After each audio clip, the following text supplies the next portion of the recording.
जी नमस्कार दोस्तों, मैं हूं दीपक और आप सभी का स्वागत करता हूं अपने यूट्यूब चैनल पॉलीगुरुजी में। जी हाँ दोस्तों, इस वीडियो में हम लोग बात करने वाले हैं कि यह जो न्यूज़ है दोस्तों यूजीसी गाइडलाइन के खिलाफ, ये तुरंत अभी आया है। 4 बज के कुछ मिनट पर मैं पूरी डिटेल दिखाऊंगा आपको। और साथ ही साथ यहाँ देख सकते हैं न्यूज़ क्या है कि यूजीसी गाइडलाइंस 2020 कोर्ट ने यूजीसी से पूछा कि क्या परीक्षाएँ MCQ और ओपन चॉइस बेस्ड हो सकती है। मतलब कि हाई कोर्ट ने पूछा है यूजीसी से कि क्या आप परीक्षाएं जो फाइनल ईयर की कराने वाले हैं वो मल्टी चॉइस क्वेश्चन और ओपन बुक एग्ज़ाम हो सकती है। तो उस पर क्या यूजीसी ने जवाब दिया मैं इसको बताऊंगा। और साथ ही जो स्टूडेंट्स ने यूजीसी गाइडलाइंस अंतिम वर्ष की परीक्षा संबंधी आदेश को सुप्रीम कोर्ट में चुनौती, मतलब कि जो स्टूडेंट्स ने चुनौती दी थी सुप्रीम कोर्ट में यूजीसी गाइडलाइंस के खिलाफ कि अंतिम वर्ष की परीक्षाएँ न हो, उसके लिए भी क्या हुआ था, क्यों दिया गया था, मैं सब कुछ इस वीडियो में बताने वाला हूं। तो चलिए स्टार्ट करते हैं उस वीडियो को। वीडियो में अंत तक ज़रूर बने रहिएगा, ठीक है। तो जी हाँ दोस्तों, देख सकते हैं कि यहाँ पर कि वो खबर ये है कि यूनिवर्सिटी एग्ज़ाम यूजीसी गाइडलाइंस को हाई कोर्ट ने पूछा कि मतलब कि मैंने बताया यहाँ पे देख लीजिए कि दिया है जुलाई 22, 2020 4:37 पर ये जो खबर आई है 4:37 एजेंसी न्यू दिल्ली की तरफ से आई है। और ये NDTV पर भी आप देख सकते हैं, ये आपको देखने को मिल जाएगा। फिर यहाँ देख लीजिए कि university exam UGC guidelines 2020 Delhi उच्च न्यायालय ने बुधवार को विश्वविद्यालय अनुदान आयोग से स्पष्ट करने को कहा कि क्या विश्वविद्यालय की अंतिम वर्ष की परीक्षाएं बहुविकल्पीय प्रश्नों वाले खुले विकल्प असाइनमेंट और प्रस्तुतिकरण के आधार पर कराई जा सकती है।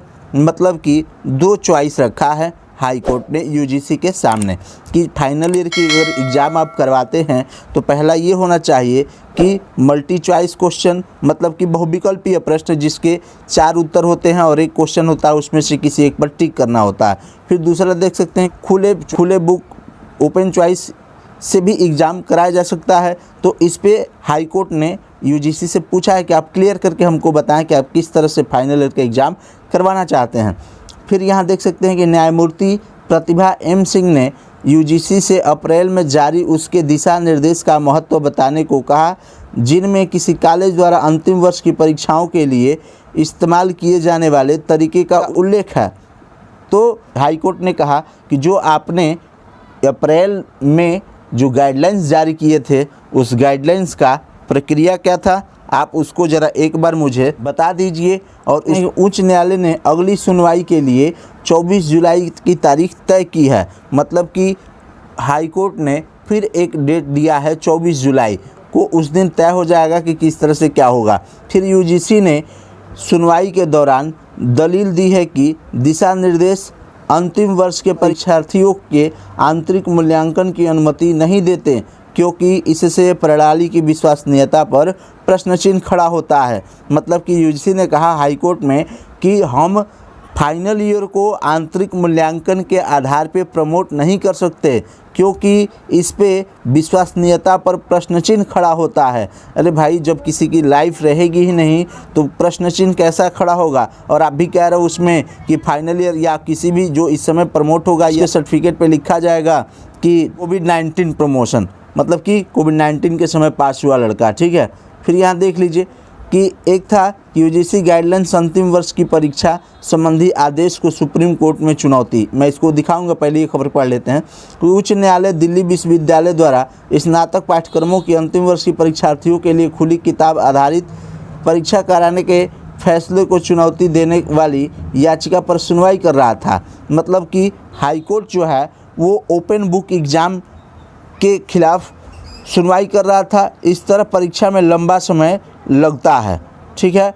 दिल्ली विश्वविद्यालय ने दलील दी कि वे ऑनलाइन परीक्षाएं करा रहे हैं क्योंकि यूजीसी के दिशा निर्देशानुसार अंतिम वर्ष की परीक्षाएं अनिवार्य हैं। दिल्ली यूनिवर्सिटी ने तो कह दिया है कि यूजीसी के गाइडलाइंस के अनुसार अंतिम वर्ष की परीक्षाएं करानी ज़रूरी है, इसलिए मैं ऑनलाइन परीक्षा करा रहा हूं। तो आइए देख लेते हैं यूजीसी गाइडलाइन अंतिम वर्ष की परीक्षा संबंधी आदेश को सुप्रीम कोर्ट में चुनौती। तो ये जो आदेश आया था उसमें सुप्रीम कोर्ट में कुछ स्टूडेंट्स ने चुनौती दी थी। चुनौती ये था दोस्तों कि 30 सितंबर के अंतिम वर्ष की परीक्षाएं आयोजित करने का दिशा निर्देश संबंधी विश्वविद्यालय अनुदान आयोग का हाल ही में आदेश रद्द करने की मांग को लेकर सुप्रीम कोर्ट में याचिका दायर की गई है। मतलब कि जो 30 सितंबर का जो एग्ज़ाम कराने के लिए यूजीसी ने अपना गाइडलाइंस पारित किया था, उस पारित गाइडलाइंस के खिलाफ स्टूडेंट्स ने सुप्रीम कोर्ट में याचिका दायर की है। 10 से अधिक छात्रों ने यूजीसी से 6 जुलाई के दिशा निर्देश की शीर्ष अदालत में चुनौती देते हुए याचिका दायर की कि इन याचिकाकर्ता छात्रों में से एक कोरोना पीड़ित भी है। मतलब कि जो स्टूडेंट्स गए थे 10 हाईकोर्ट में याचिका दायर करने के लिए, उसमें से एक कोरोना संक्रमित भी था। ठीक है, याचिकाकर्ताओं का कहना है कि ऐसे अंतिम वर्ष के कई छात्र हैं जो या तो खुद कोरोना संक्रमण के शिकार हैं या उनके परिवार के सदस्य इस महामारी के चपेट में हैं। मतलब कि उन स्टूडेंट्स का कहना था कि तो ऐसे कई अंतिम वर्ष के लड़के हैं जो खुद संक्रमित हैं, नहीं तो उनके परिवार का सदस्य कोई ना कोई एक संक्रमित है। ऐसे छात्रों को 30 सितंबर तक अंतिम वर्ष की परीक्षा में बैठने के लिए मजबूर करना अनुच्छेद 23 के तहत प्रदत्त जीवन के आधार पर खुला उल्लंघन है। मतलब कि अनुच्छेद 21 के तहत किसी के जीवन से खिलवाड़ करना और उसको बार बार उकसाना, ये एक किसी के प्रदत्त जीवन के खिलाफ उल्लंघन है। ठीक है, तो यहाँ देख सकते हैं कि वकील आलोक श्रीवास्तव के माध्यम से दायर याचिका में दावा किया गया कि आमतौर पर 31 जुलाई तक छात्रों का अंक प्रमाण पत्र डिग्री प्रदान की जाती है, जबकि वर्तमान मामले में परीक्षाएं 30 सितंबर तक समाप्त होंगी। पहले जो था कि 31 जुलाई तक सब कुछ क्लियर हो जाता था, फाइनल ईयर को मार्कशीट मिल जाता था।